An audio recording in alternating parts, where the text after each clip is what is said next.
So we have another big update for UFC 303. As you guys know, originally Jamal Hill was supposed to fight Khalil Rountree. Khalil pulled out of the fight due to getting flagged for taking a banned substance. He claimed that he did not do it intentionally and said it was due to tainted supplements. Carlos Ulberg then replaced Khalil, so it was Jamal Hill versus Carlos Ulberg. Then Jamal got injured, so Anthony Smith stepped up on short notice to replace Jamal. As of yesterday, it was Anthony Smith versus Carlos Ulberg. Today, Carlos Ulberg pulled out for undisclosed reasons. Now it's looking like Roman Dolidze is going to fill in for Carlos Ulberg, however it's not official just yet. Daniel Cormier on his YouTube channel says that he believes Mike Perry will beat Jake Paul. The two are set to box on July 20th. Now, we get news that Jake is fighting with Mike Perry on July 20th. So, 6 weeks. They're going to fight very soon. He's going to turn around and fight Mike Tyson again in the fall? It's fast. Does he just anticipate he will take no damage against Mike Perry? November 15th is the date for Paul versus Tyson at AT&T Stadium.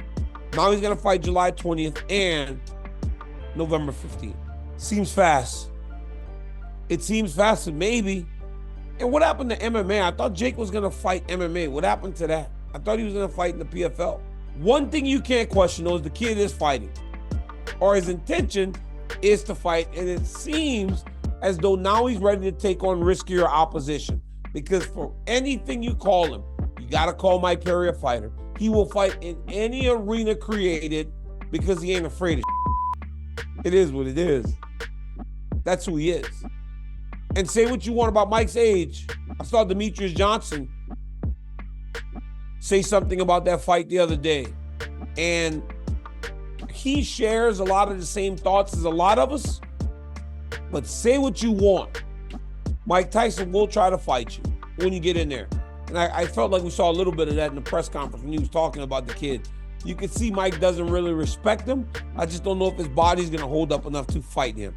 But you know who will? Mike Perry. Mike Perry will fight him.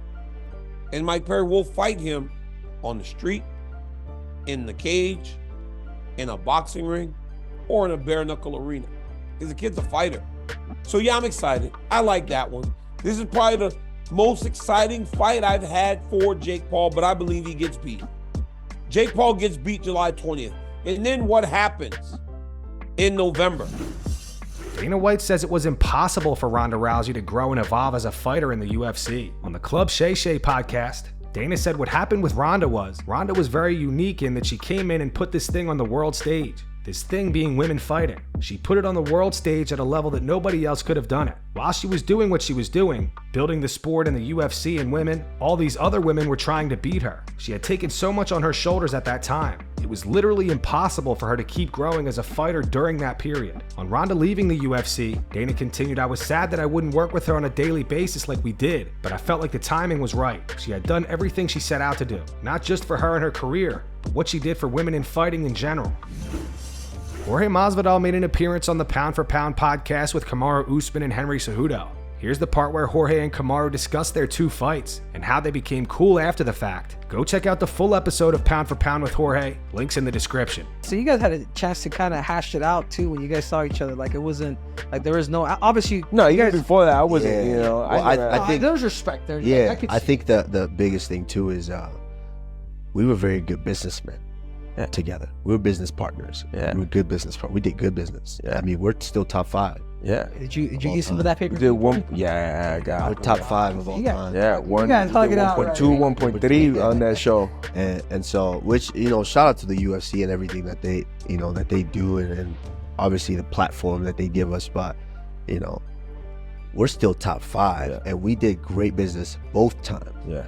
And another, I would bring this up too. Another thing too that kind of got to me in that, with the rematch, going into that rematch, I was really, you fired me up in wanting to prepare even more for that fight. But then when we get there, throughout the whole week, I live in Florida. I've been in Florida for my whole career, and I'm booed everywhere. That goes to show the power that you had and how big you were in the sport and in the company at that time. We're in Jacksonville. I'm the champion now, and I'm booed.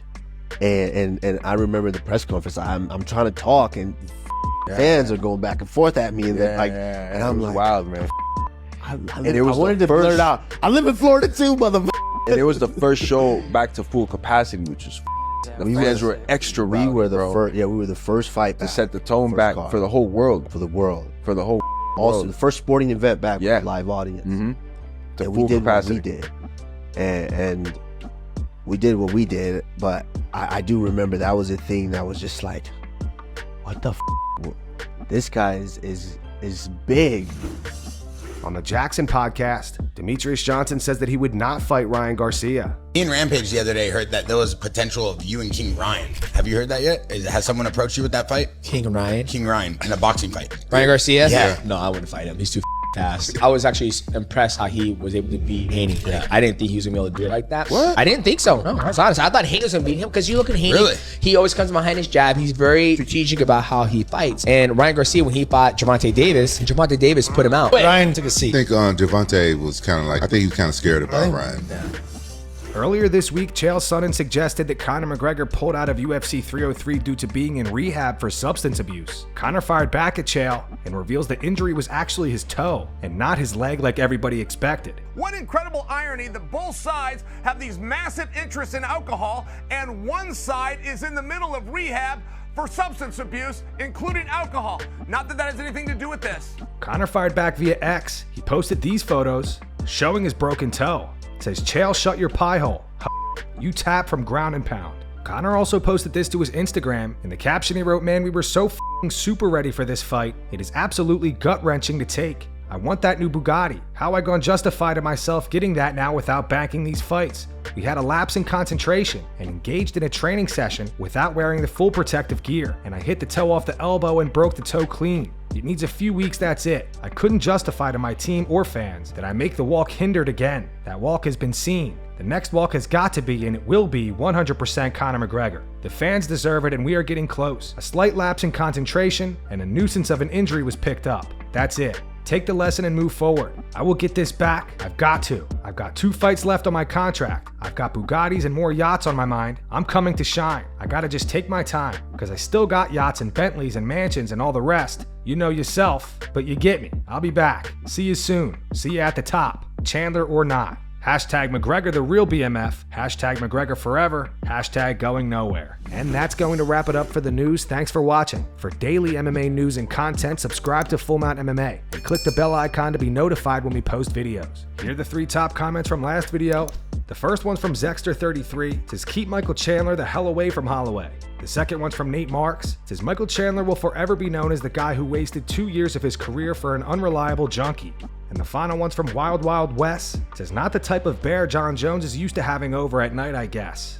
Those were the 3 top comments from last video. If you want to be featured in the next one, all you have to do is comment down below. And if you missed yesterday's news, click the video on screen right now to get caught up.